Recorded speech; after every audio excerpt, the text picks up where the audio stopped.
of size and magnitude. So it wasn't as if they were kind of an unproven, unknown kind of quantity, and their enthusiasm, like the rest of the boys have said, was so kind of like reassuring, I guess. When you've got a label going, yeah, we could possibly sign you, maybe, we don't know. But then they were just like, yeah, this is going to be brilliant, we're going to do this and this and this, and we can see you going places, and it was really kind of reassuring.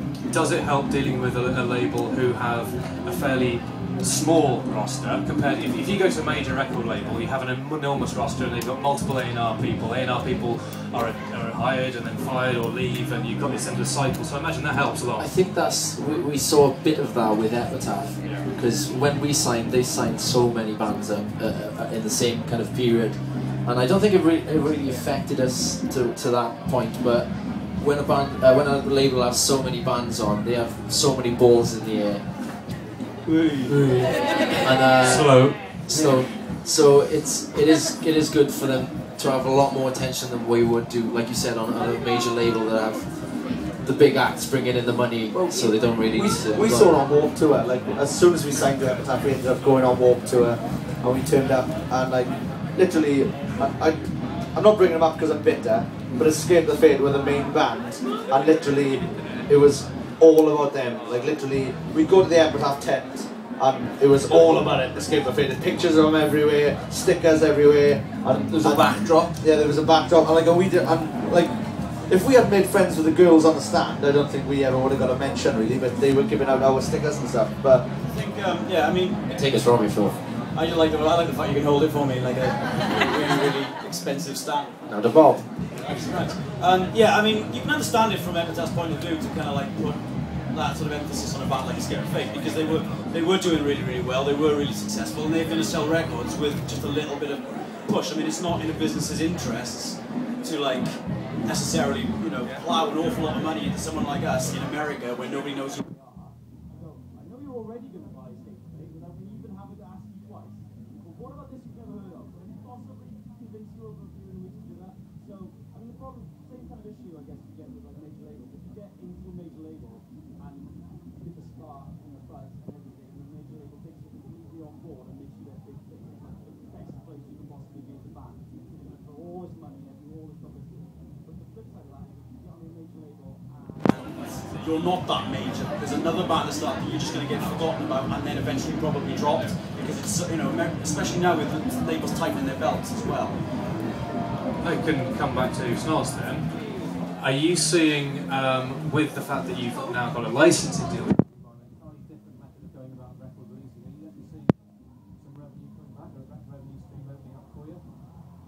I don't think we've broken even on this album yet, still. They brought a lot of different ideas to the table than a lot more the other labels have done. do you see it as a stepping stone, or do you want to carry on with them?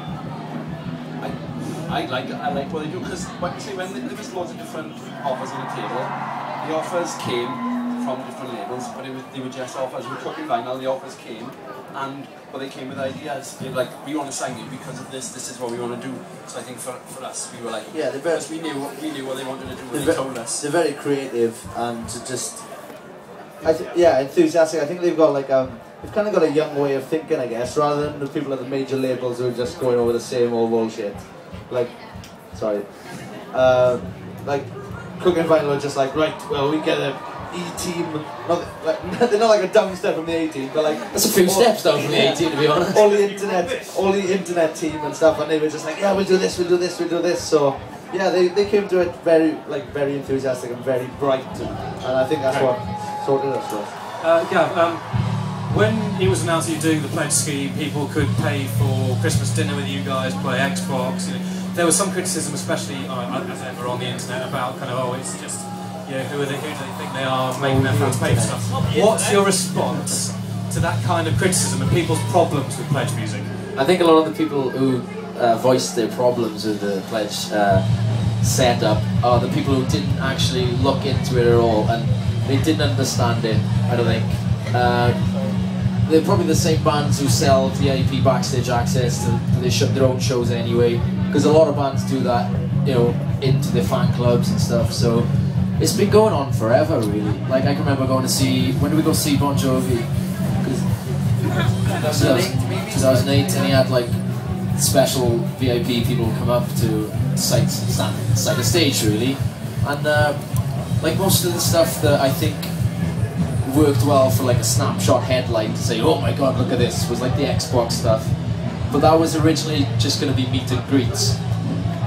So, and every kind of meet and greet we've done is normally a bit, not awkward, but it's a bit, how you do it. But with the Xbox, they kind of like give that thing to talk about to break the ice over really. It's certainly a very new way of approaching the music industry, and also, of course, concurrently with that, the idea of the advent of social media. How has social media been for you guys? I think things like Twitter are kind of a blessing and a curse. Like it's a blessing because you can get out to so many people, but then it's a curse because everybody thinks they know you. Yeah. Like it doesn't matter who you are, whether you're in a band, whether you're a movie star or whatever. Like you can, like literally anybody can get at you. Me and Simon Pegg like that. Yeah, I think people think because they can get to you, they can say whatever they want, like things you wouldn't say to people in the street. They will just, I get it all the time. Follow me, Sean Smith sucks, right? I will abuse you into the ground. And yeah, it's good because it's like we're doing this, come and see us. Like I think most of this today has come from buzz from the internet, but then it's also the bad side. Like if you're not ready for it, it can be a dangerous thing. I think. Like if you're not ready, if you can't take a knock on the chin, yeah, I think you can take a lot of things. What used to happen only when you're rock around would turn up and you go, oh, they're giving me a bad review. Now happens to you multiple times a day, I'm sure. Yeah. Oh yeah. Which must diminish its effect. It was only this morning I was called fat. So yeah, I'm trying. Yeah, but by James on Twitter though, he could have said it in my face. He's like, I'm not saying it. Yeah. This is some asshole got bored. I'm fat. You're a big fatty. So I just tweeted back. That's not very nice. And then. Oh, sorry, Sean. Yeah, sad face. How do people take your slightly comedic ripostes to them? Oh, they don't like. I mean every single word of everything I say to everybody on the internet all the time. That's the thing. Like when you abuse people back, they don't like it. Like for some reason, it's like you couldn't just be joking. Like it's like another example. A boy said to me a while ago, "You've got fat wrists." It's always my weight. Don't abuse me about my weight. I'm very, very touchy about my weight. Yeah, again.